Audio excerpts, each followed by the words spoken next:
Don Álvaro nos va a presentar la conferencia titulada Educando en la fraternidad, la doctrina social de la Iglesia frente a las nuevas pobrezas. Bienvenido, hermano Álvaro. Lo recibimos con un cordial aplauso. Gracias.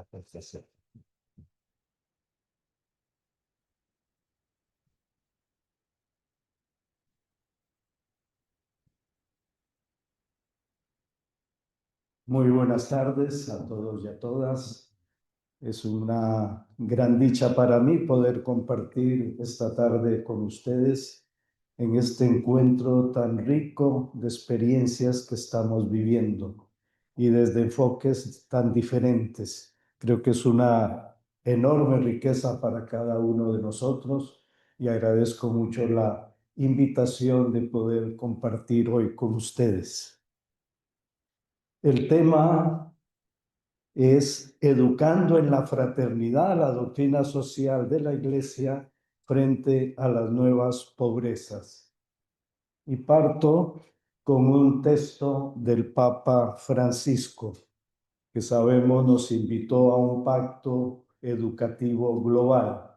Y cuando hizo el llamado a ese pacto educativo nos decía: es hora de mirar adelante con valentía y esperanza, que nos sostenga la convicción de que en la educación se encuentra la semilla de la esperanza. Hablamos de ser peregrinos en la esperanza, este año jubilar, la esperanza, esta mañana la hemos reflexionado, esa hermana pequeña pero que empuja a la caridad y a la fe. Y el Papa reconocía que en la educación se encontraba ya la semilla de la esperanza, una esperanza de paz y de justicia, una esperanza de belleza, de bondad, una esperanza de armonía social. Hoy más que nunca el ser humano ha ampliado de modo extraordinario, como lo experimentamos cada día, el horizonte de sus conocimientos. Pero al parecer, lo que hemos ganado en extensión a veces lo hemos perdido en profundidad. La suma de los conocimientos no nos da una visión de la totalidad. Y ante el universo, la persona siente muchas veces el vértigo del vacío.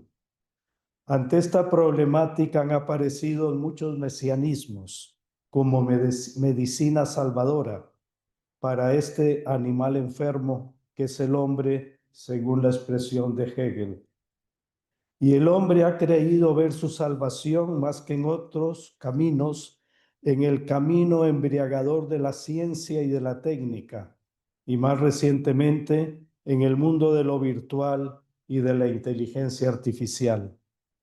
Pero tanto la matematización, que opera mediante símbolos abstractos, como la informática, que lo hace a través de conexiones, son incapaces de descubrir a la persona, a este hombre, a esta mujer hambrientos de saber y de relación, la realidad última de las cosas, como que se nos escapa.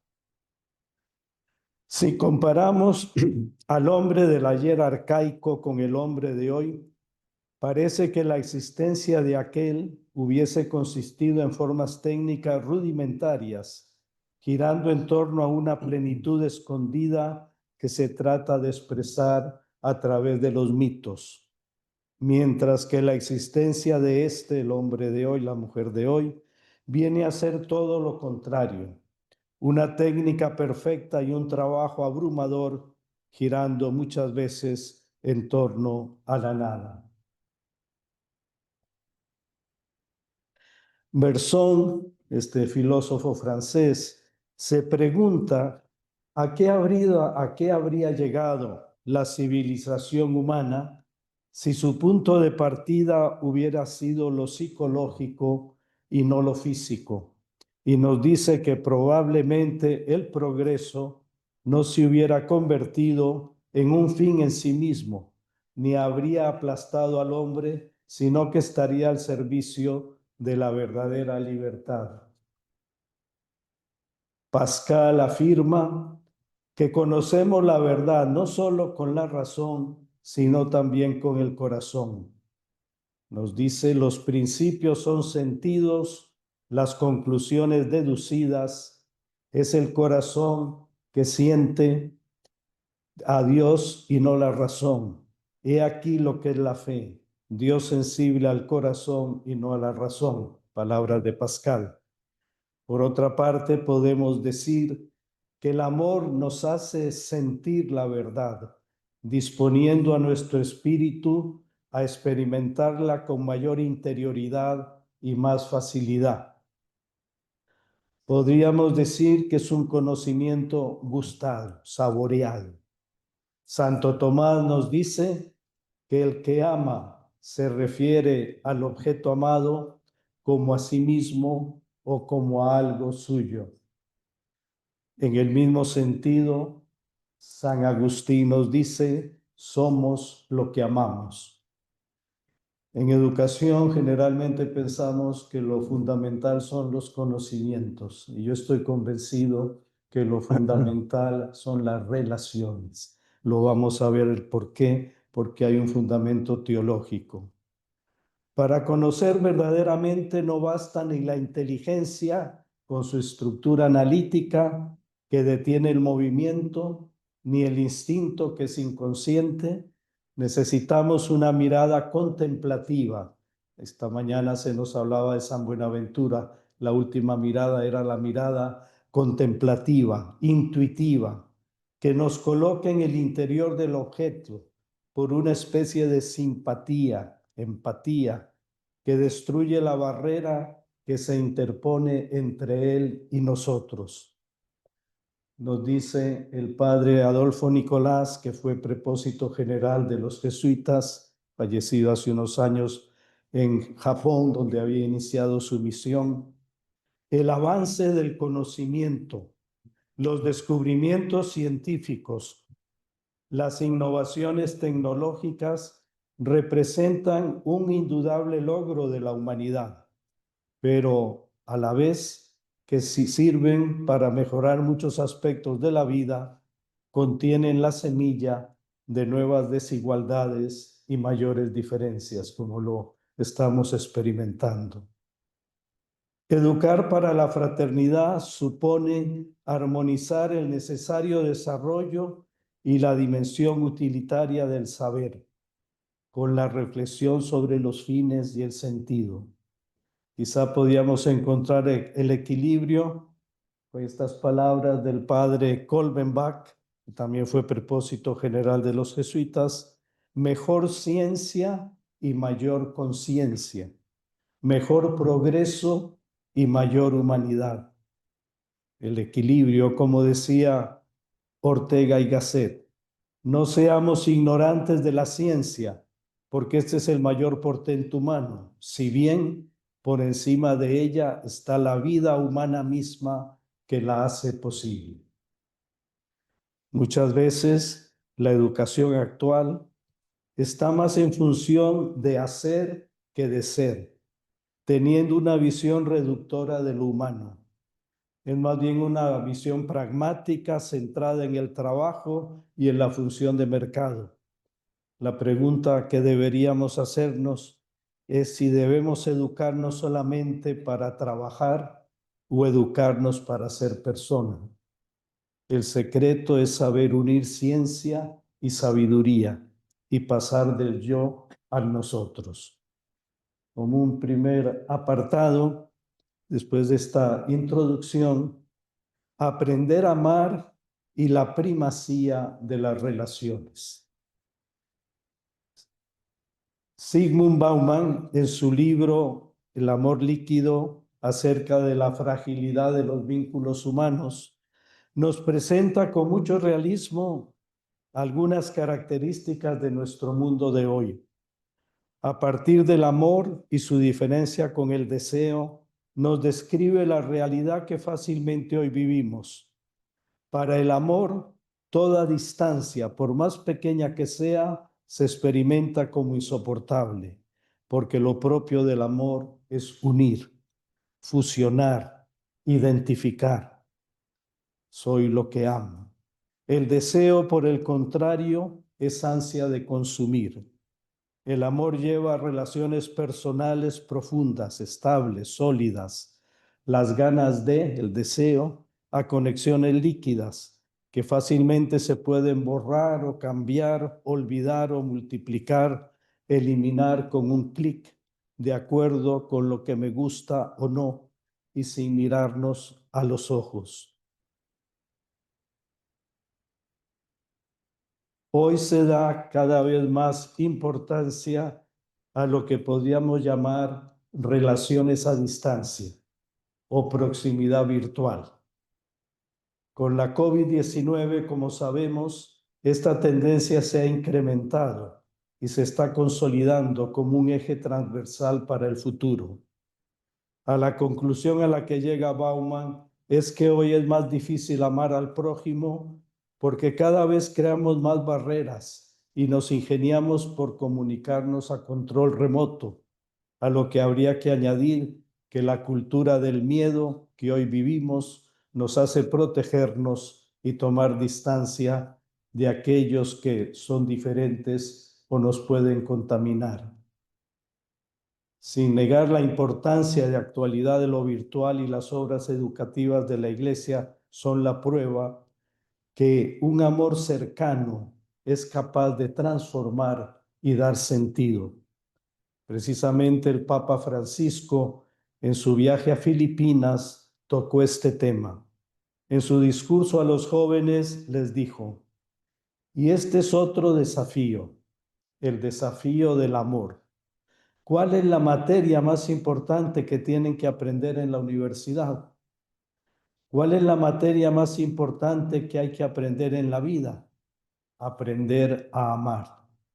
Y para esto el Papa nos invita a un camino de 3 dimensiones. Nos propone y nos dice, el Evangelio nos propone un camino sereno, tranquilo, usar los 3 lenguajes: el lenguaje de la mente, el lenguaje del corazón y el lenguaje de las manos. Y los 3 lenguajes armoniosamente. Lo que piensas, lo sientes y lo realizas. Tu información baja al corazón, la conmueve y lo realiza. Y esto armoniosamente.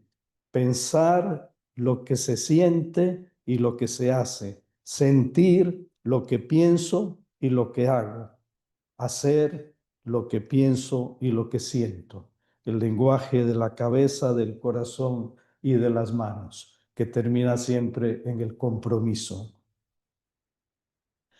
Precisamente nuestra tradición de educación católica nos invita a potenciar el sentido de la comunidad y de la fraternidad frente al individualismo y la masificación.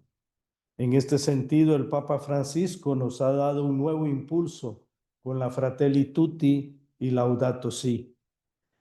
Y la educación católica debe promover una educación que nos comprometa en la lucha contra la pobreza, que promueva una educación para la justicia, la paz, la solidaridad, la tolerancia, y que finalmente permita la formación de personas libres, justas, inspiradas en los valores del Evangelio. Nuestras obras educativas deben dar más importancia a las relaciones que a los conocimientos, como lo reconocía la UNESCO hace unos años. Este es un momento realmente extraordinario de la historia, que requiere soluciones de excepción. El mundo que conocemos, todas las relaciones que dábamos por sentadas, están experimentando una reformulación y una reconstrucción profundas. Se necesita imaginación, capacidad de innovación, visión y creatividad. Hechos a imagen de Dios, que es comunión. Sabemos que Dios es Trinidad, relación de personas, la categoría más importante. Por eso en la Trinidad la categoría fundamental es la relación, hechos a imagen de la Trinidad, la categoría humana más importante es también la relación. Hechos a imagen de Dios, que es comunión, movimiento, amor y encuentro, las relaciones humanas deben ser un reflejo de la Trinidad. Ciertamente se trata de tres personas, como el dogma cristiano lo afirma, con una individualidad irreductible, pero en apertura permanente de amor. La categoría relación, que es amor, es constitutiva del Dios trinitario. Y porque el Dios Trinidad es amor, nuestras experiencias de amor son las que lo mejor lo revelan. Y son estas experiencias las que debemos fomentar en nuestra pastoral educativa. Como en la Trinidad, nuestro amor supone a la vez distinción y unidad, como lo expresa bellamente el jesuita francés François Barillon. Nos dice: amar es ser y vivir para el otro, por el otro, para los otros, por los otros, nunca por sí ni para sí. Cada una de las tres personas divinas no es ella más que siendo por y para las otras dos. Para el otro es el don, por el otro es la acogida. Acoger es dar, es amar.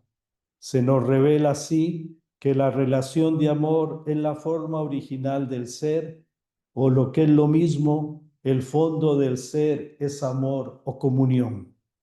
El misterio trinitario, termina diciéndonos el padre Barillón, el misterio trinitario esclarece todos los avatares de la existencia humana. En términos más profanos, pero no menos profundos, nos dice el pensador mexicano, premio Nobel, Octavio Paz: para que se pueda ser, he de ser otro, salir de mí, buscarme entre los otros que no son si yo no existo, los otros que me dan plena existencia. Y no menos hermosas y ciertas son las palabras del Papa Francisco: desde la intimidad de cada corazón, el amor crea vínculos y amplía la existencia cuando saca a la persona de sí misma hacia el otro. Hechos para el amor, hay en cada uno de nosotros una ley de éxtasis, salir de sí mismo para hallar en otro un crecimiento de su ser. Por ello, en cualquier caso, el hombre tiene que llevar a cabo esta empresa, salir de sí mismo. Y debemos educar para que los educandos salgan de sí mismos y se entreguen a los demás. Pasamos a un segundo tema: tres elementos que educan para la fraternidad. El educador mexicano Martín López Calva, que es catedrático de la Universidad Iberoamericana de los Jesuitas en Puebla, nos dice que su experiencia como docente y formador de docentes, y en su propia investigación y reflexión sobre el proceso educativo, ha llegado a una conclusión muy clara: que hay tres elementos centrales para lograr una auténtica educación, que me parecen muy pertinentes al tocar el tema de educar para la fraternidad. Nos dice que educar tiene que ver de manera fundamental con estos tres elementos: generar ambientes humanos propicios, primero; segundo, presencias humanas significativas; y tercero, encuentros humanos transformadores. Vamos a ver cada uno. Primero, no hay posibilidades de educar si no se genera un ambiente en el cual los educadores y educandos estén motivados con el compromiso que implica el caminar juntos hacia el aprendizaje y abiertos a la confianza mutua para lograrlo de manera conjunta, no cada uno por su lado, sino unidos. El ambiente educativo está siempre cruzado por la tensión entre la apertura y el equilibrio emocional de los sujetos, su actitud de servicio y de reconocimiento del otro y su compromiso hacia un proyecto común frente a bloqueos afectivos, miedos a la apertura y al compromiso, intereses personales o de grupo, adaptación acrítica al horizonte vigente competitivo, consumista, pragmático o inmediatista. El modo en que se resuelve educativamente esta tensión es la que va a marcar el clima final de relaciones en las que suceda o no el proceso educativo. Segundo, pero también es cierto que no habrá educación, primero ese ambiente humano propicio, si no existen en el proceso educativo presencias significativas.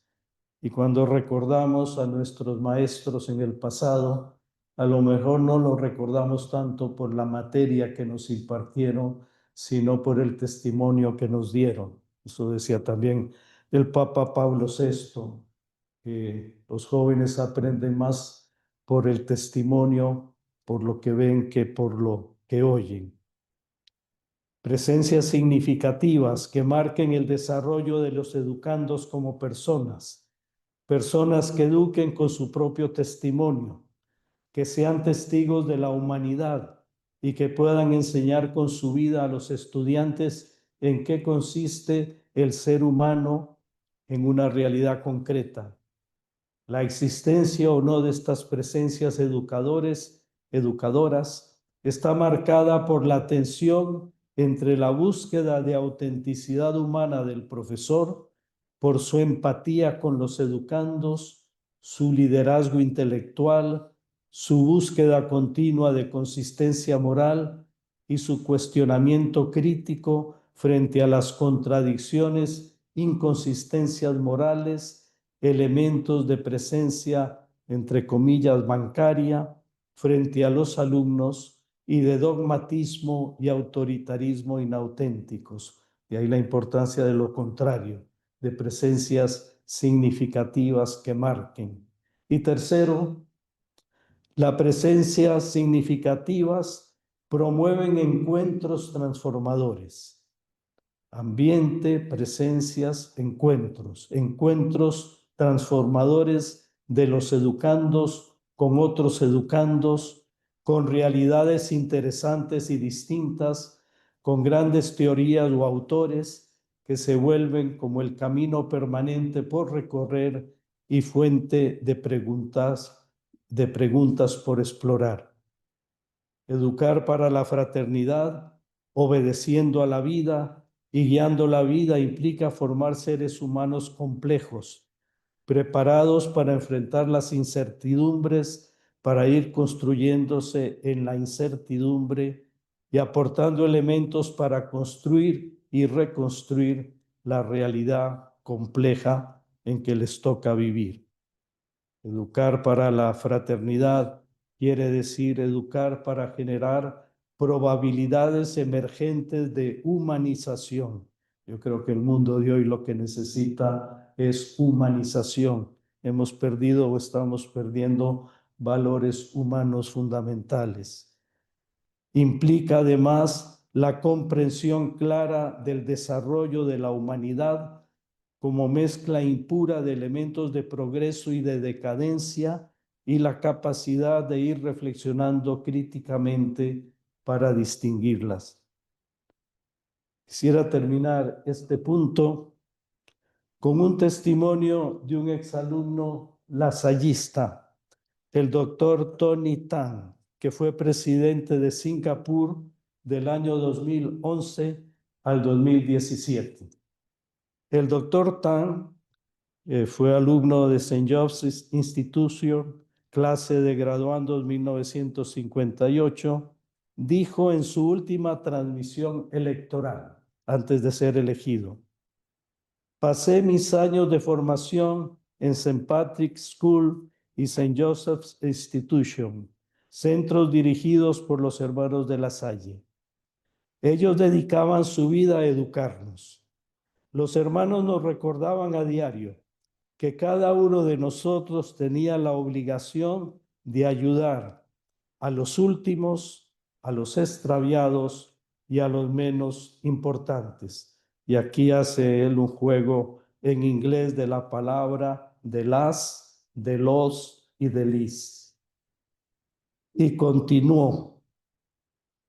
El éxito de Singapur, sabemos que económicamente es un país exitoso, a pesar de lo pequeño, una ciudad-estado. El éxito de Singapur no puede ser juzgado solamente por nuestro ranking en las tablas internacionales o el éxito de nuestras personas con más ambiciones. Como sociedad tenemos que juzgarnos por la forma como atendemos a los necesitados. Prometió entonces, juntos debemos asegurarnos de que los últimos no se quedarán atrás.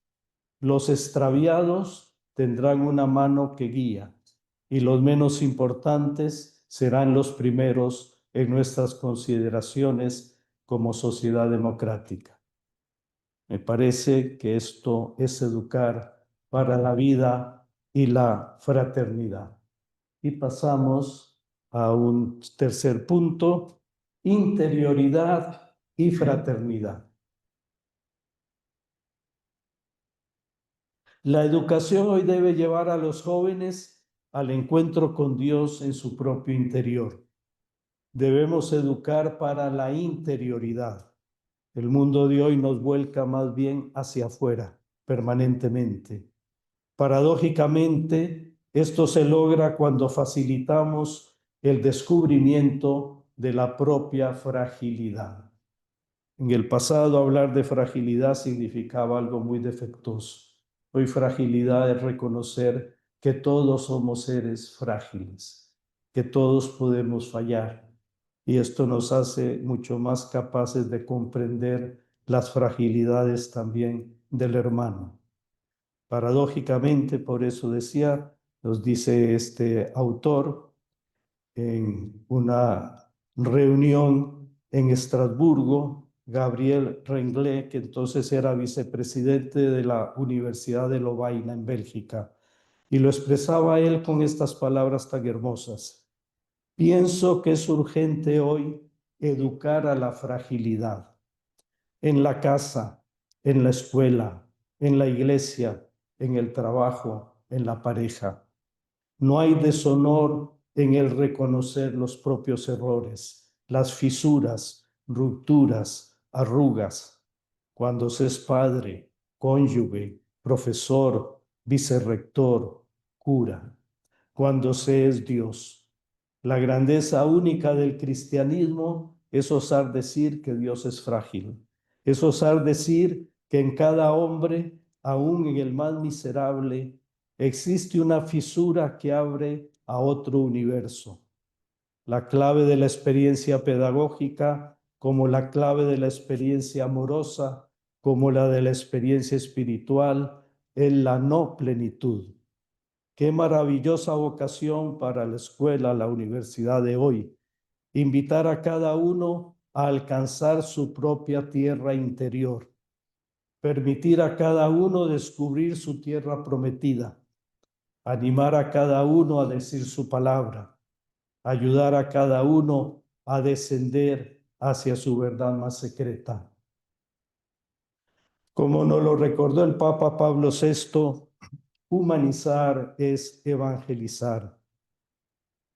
Debemos estar convencidos que trabajar en educar personas libres es ya disponerlas a la fe, que evangelizamos cuando despertamos en los jóvenes el convencimiento reflejo de lo que vale su existencia y de lo sublime que es su destino humano, cuando les ayudamos a encontrar la verdad, a conquistar la propia libertad, a saber escuchar, amar, servir a los demás, cuando les inculcamos el amor a la justicia, a la fraternidad, a la fidelidad. Ver la realidad, iluminarla con la palabra de Dios, comprometernos en una acción transformadora. Parece que estos tres movimientos deben estar presentes también en nuestras obras educativas. Estos tres movimientos corresponden con la praxis de Jesús que estamos llamados a proseguir en nuestras vidas. La actitud de Jesús es programática, ver la realidad, conmoverse y actuar. Generalmente hablamos ver, juzgar y actuar. En el Evangelio encontramos que no he venido para juzgar, sino para salvar. Y que en lugar de juzgar, el término es conmovernos. Ante esa realidad, por dolorosa o por pésima que pueda ser, la invitación es a conmovernos. Vamos a ver algún ejemplo. El Evangelio está totalmente lleno de ejemplos de cómo Jesús ve la realidad, se conmueve y actúa. Ver la realidad significa estar al día de lo que pasa con nuestro mundo, estar atentos al entorno de nuestros estudiantes, no por mero afán de curiosidad, sino para descubrir el paso de Dios. Nos lo recordaban también esta mañana, el paso de Dios en nuestra historia, cuando se hablaba del discernimiento. Y esto no de una manera teórica o lejana. Debemos tocar esta realidad y hacer que los jóvenes que educamos la toquen también, no a distancia, sino haciéndolos cercanos a esas realidades. Sin experiencias concretas, las más grandes verdades se convierten muchas veces en nada, en humo. Ver la realidad, conmoverse, significa hacer nuestro el dolor de nuestros semejantes. Por ejemplo, de esos cientos de migrantes que aún exponiendo su vida buscan un destino más digno para ellos y sus familias. Como tampoco podemos pasar por alto el peligro de la falta de alimentos, que con la crisis económica que hoy vivimos amenaza a tantos pueblos. Conmoverse es sufrir con, es ser sensible a todas las formas de injusticia, de pobreza, de sufrimiento. Conmoverse es sentir el corazón herido cuando vemos que hay tantos niños y jóvenes que viven situaciones absurdas e inhumanas. Jesús no tuvo temor en manifestar sus entrañas compasivas ante la multitud que estaba como ovejas sin pastor, ante la viuda de Naín que enterraba a su hijo único. Jesús ve el cortejo, se detiene y actúa. Ante Lázaro, su amigo, conmoción hasta las lágrimas. Esto nos debe llevar a que nuestros estudiantes tengan también ellos entrañas de compasión ante todo dolor humano, como nos dice una de las oraciones litúrgicas. Y tercero, actuar. Es el último paso y el más importante. Sin el actuar, el ver y el conmoverse se reducen a buenas intenciones y puede ser a sensiblería. Se trata de ir a las últimas consecuencias, siendo como Jesús, un hombre, una mujer para los demás y saliendo de nosotros mismos y de nuestros intereses personales. Finalmente, un cuarto punto, el Pacto Educativo Global. El 12 de septiembre del 2019, el Papa Francisco anunció su propuesta de un pacto educativo que permite una alianza global entre quienes quieran comprometerse en favor de un proyecto educativo que combata el individualismo, la quiebra de la fraternidad y el deterioro del planeta. Eran esas tres finalidades. Un plan que combata el individualismo, la quiebra de la fraternidad y el deterioro del planeta. Esta propuesta forma parte de las llamadas que hizo el Papa Francisco para abrir caminos a las ideas del cuidado de la casa común, de la encíclica Laudato Si y de la fraternidad social que recoge la encíclica Fratelli Tutti. La primera idea que destaca en su propuesta es la idea de un pacto global. No es una llamada al interno de la iglesia, sino justamente lo contrario. una llamada a encontrarse a la Iglesia y a todas las personas e instituciones que desde el reconocimiento mutuo y el respeto a la diversidad estén comprometidas con un futuro mejor para la humanidad. Nos dice el Papa, en esta invitación a cuidar la fragilidad de las personas y del mundo en el que vivimos, una invitación que no concierne realmente solo a los cristianos, sino a todos los hombres y mujeres de la tierra, la educación y la formación se convierten en prioridades porque ayudan a ser protagonistas directos y co-constructores del bien común y de la paz. Y en el video mensaje del 15 de octubre del 2020, el Papa añadía, también somos conscientes de que un camino de vida necesita una esperanza basada en la solidaridad y que todo cambio requiere una trayectoria educativa para construir nuevos paradigmas capaces de responder a los desafíos y emergencias del mundo contemporáneo. Nuevos desafíos. Por eso me parece muy pertinente aplicar a esta reflexión lo que la pensadora argentina Denise Nachmanovich nos dice sobre el nuevo paradigma en que se debe situar la educación, el sujeto complejo. El paradigma que hoy estamos llamados a vivir es como una manera nueva de ver, analizar, comprender y sobre todo relacionarnos con la realidad, sin dividirla tanto en subjetiva y objetiva. Se trata más de una comunión entre los seres, una comunión más que un conocimiento, de un saber dinámico y multidimensional. El paradigma mecanicista y la epistemología positivista que predominantemente hemos vivido reduce todo a modelos mecanicistas a partir de unidades elementales en sistemas cerrados y estructuras estables. Hasta pasada la mitad del siglo XX predominó este paradigma denominado de la simplicidad y hoy nos hemos abierto, sobre todo a partir de la biología, a un paradigma de la complejidad, en que todo está conectado, como lo recuerda el Papa, nos lo ha recordado tantas veces el Papa Francisco. La sociedad moderna nos ha hecho pasar de la Trinidad divina a la Trinidad mecánica, el cuerpo separado del alma, materialismo, el individuo separado de la comunidad, individualismo, la humanidad separada del cosmos, antropocentrismo. Ha predominado la cultura del yo sobre la cultura del nosotros.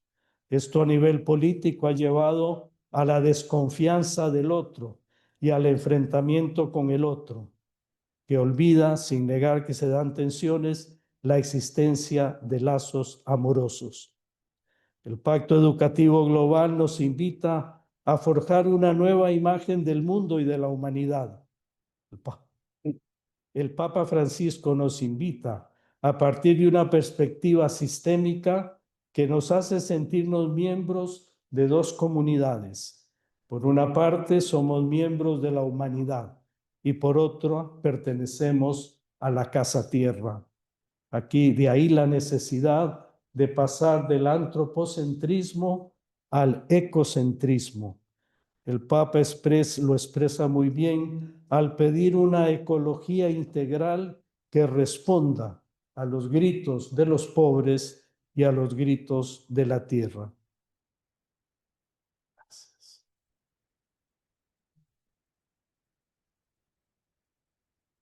Gracias. Ambas pertenencias nos comprometen éticamente y nos invitan a una conversión.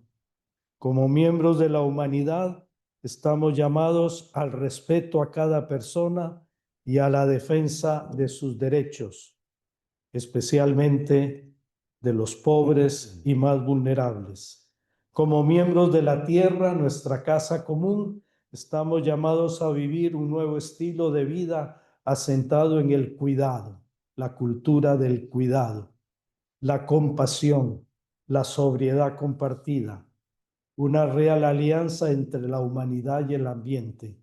Nos dice en Laudate Si número 5, el auténtico desarrollo humano posee un carácter moral y supone el pleno respeto a la persona humana, pero también debe prestar atención al mundo natural y tener en cuenta la naturaleza de cada ser y su mutua conexión en un sistema ordenado.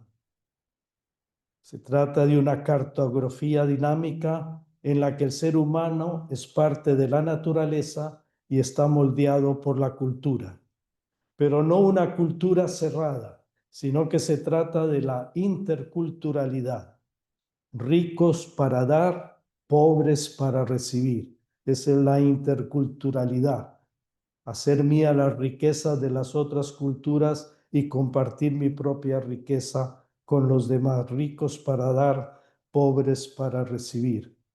No una cultura cerrada, sino que se trata de la interculturalidad que aporta a los demás sus propias riquezas y está abierta a enriquecerse con la que le ofrecen los demás, los diferentes, siempre cercanos, en total apertura. Esto me hace pensar, recordar lo que Paul Ricoeur, este pensador francés, nos habla de la identidad narrativa, una identidad que se va construyendo, que se terminará el día de la muerte, pero mientras tanto es una identidad en construcción, un yo siempre en camino y abierto. El punto de partida es la pertenencia y no la independencia. Y el concepto de red es fundamental. Como ya afirmaba Aristóteles, los jóvenes tienen ante sí un largo futuro y tras de sí un muy breve pasado. Por eso es normal que miren más hacia adelante que hacia atrás. Los mayores tenemos la visión contraria, un largo pasado y un corto futuro. Y por eso a lo mejor miramos más hacia atrás, pero los jóvenes deben mirar más hacia adelante. Unas sabias palabras de Aristóteles. Los jóvenes tienen ante sí un largo futuro y tras de sí un breve pasado. Por eso es normal que miren más hacia adelante que hacia atrás y por consiguiente que sean más sensibles que otras generaciones a la sostenibilidad, al cuidado de la naturaleza y al sufrimiento humano. Por eso el Pacto Educativo Global al que nos invita el Papa Francisco tiene compromisos muy concretos que tocan mucho la interdependencia, la calidad de las relaciones, la fraternidad. Nos dice, la educación es sobre todo cuestión de amor y responsabilidad que se transmite de generación en generación. La educación, por lo tanto, se propone como el antídoto natural a la cultura individualista que a veces degenera en un verdadero culto al yo y a la primacía de la indiferencia. Nuestro futuro no puede ser la división, el empobrecimiento de las facultades de pensamiento o de imaginación, de escucha, de diálogo y de comprensión mutua. Nuestro futuro no puede ser este. Hoy en día necesito una etapa renovada de compromiso educativo que involucre a todos los componentes de la sociedad. Y el Papa nos propone estos 7 compromisos que podemos observar ahora.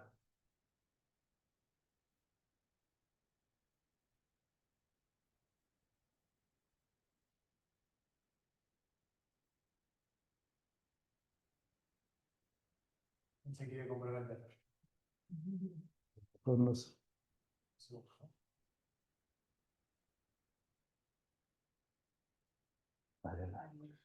Eso.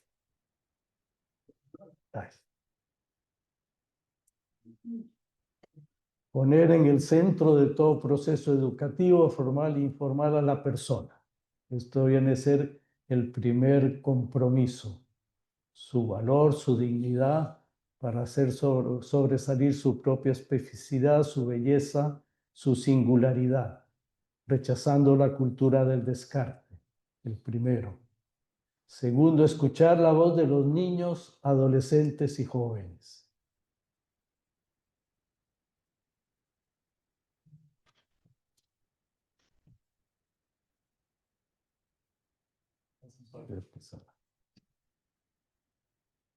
Fomentar la plena participación de las niñas y de las jóvenes en la educación.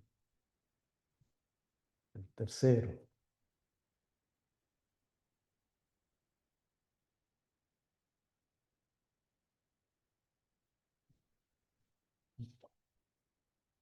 Tener a la familia como primera e indispensable educadora.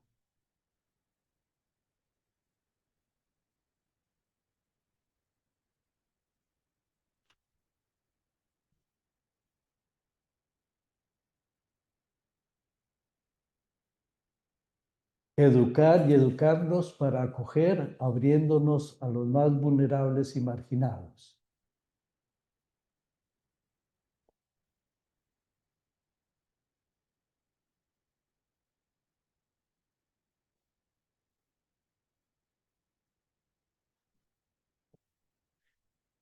Comprometernos a estudiar para encontrar otras formas de entender la economía, la política, el crecimiento, el progreso, para que estén verdaderamente al servicio del hombre y de toda la familia humana en la perspectiva de una ecología integral.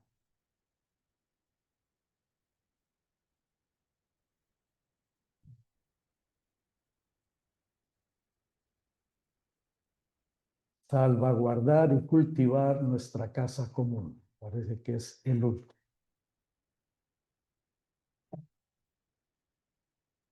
Muy bien. Estos elementos, saben ustedes, los pueden encontrar fácilmente al ver el plan global, educativo global que nos ha propuesto el Papa Francisco. Y pasamos ya a una breve conclusión. San Juan de la Cruz, inspirándose en Mateo 25, decía que en el ocaso de la vida seremos juzgados por el amor que hayamos brindado a los demás y por el amor de Dios que nos juzga.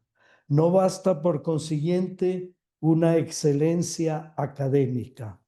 Debemos buscar sobre todo una excelencia solidaria en el servicio, una excelencia evangélica.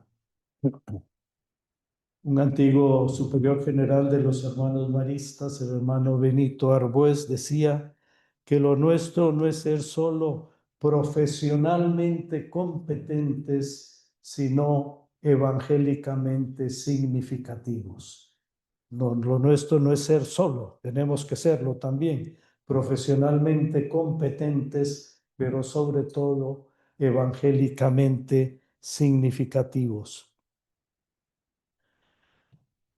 No basta, por consiguiente, decía, la excelencia académica, debemos buscar sobre todo una excelencia solidaria en el servicio, una excelencia evangélica.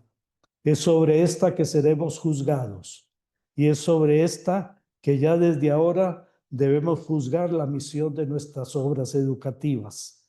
Estamos llamados no solamente, como decía, a ser profesionalmente competentes, sino evangélicamente significativos. Nuestros centros no pueden reducirse a una oferta más para el mercado. Tuve hambre y me dieron de comer, tuve sed y me dieron de beber, estaba desnudo en la cárcel, Mateo 25. No se trata de un amor abstracto o platónico, sino de un amor concreto que se hace historia. Nuestras obras educativas tienen una especial responsabilidad de educar a los pobres o de educar en favor de los pobres. Pobres en un sentido amplio, naturalmente, y en primer lugar a nivel material, pero también los marginados, los minusválidos, los emigrantes, los refugiados, los jóvenes que no encuentran empleo o sentido en sus vidas, los menos amados. Ellos son la clave hermenéutica que debe inspirar nuestros proyectos educativos y nuestros procesos transformadores. Como decía, no nos podemos reducir a lo simplemente tecnológico. Lo nuestro es mantener viva la dimensión antropológica en un mundo cada vez más virtual. La dimensión antropológica, humana. Lo nuestro es ser custodios del misterio que cada persona humana encierra. Solo así podremos asegurar lo que la Gaudium Spes expresaba con tanta lucidez y fuerza en el número 31, Gaudium et Spes. Se puede pensar con toda razón que el porvenir de la humanidad está en manos de quienes sepan dar a las generaciones venideras razones para vivir y razones para esperar. Nuestro sueño, y con esto termino, nuestro sueño es procurar educación humana y cristiana a los niños, jóvenes, a toda persona, especialmente a los pobres en todas esas dimensiones que hemos señalado. Es defender los derechos del niño, de la niña, de los adolescentes. Es mantener viva la esperanza y la búsqueda de soluciones a las inquietudes existenciales de los jóvenes. Es ayudar a adquirir una adecuada jerarquía de valores que dé sentido a la vida humana. Es favorecer el desarrollo de la interioridad, del amor gratuito, de la entrega generosa, la fraternidad, del perdón evangélico. Es lograr que los jóvenes se integren en sus personas lo racional con lo emotivo, los sentimientos y los instintos, la voluntad y la fragilidad. Nuestro sueño es, como nos dijo el Papa León en la audiencia que dio a los hermanos de La Salle pocos días después de ser elegido, ser trampolines para explorar caminos, elaborar instrumentos y adoptar lenguajes nuevos con los que seguir tocando el corazón de los alumnos. Nuestro sueño parte de los jóvenes pobres, a quienes debemos estar particularmente sensibles para que puedan vivir con dignidad. Nuestro sueño nos debe abrir los ojos a las nuevas pobrezas para buscar respuestas creativas y eficaces. Nuestro sueño es llevar el Evangelio en forma de anuncio y diálogo al mundo de la educación y al ambiente en donde nos movemos. Nuestro sueño es que a través de una educación liberadora y evangelizadora contribuyamos a la construcción de un mundo en donde todos podamos vivir como hijos e hijas de Dios y como hermanos y hermanas entre nosotros. Sabemos que esta es la definición del reino de Dios que buscamos. Todos hijos e hijas de Dios, sentirse y vivir como hijos e hijas de Dios, como hermanos y hermanas entre nosotros. Nuestro sueño es crear una conciencia muy sensible en los niños y jóvenes que educamos para que sean celosos cuidadores de la casa común, nuestra hermana y madre tierra, donde vivimos y nos desarrollamos en la espera de la tierra sin males que soñaban los indios guaraníes allá en el Paraguay. Ellos hablaban de la tierra sin males. En espera de esa tierra sin males, pues nuestro sueño es trabajar por la construcción del reino. Y termino con este texto tan hermoso, este poema cortito y tan hermoso de Monseñor Casaldáliga. Como ven ahí, el corazón está lleno de nombres. Al final del camino me dirán, has vivido, has amado, y yo sin decir nada abriré el corazón lleno de nombres.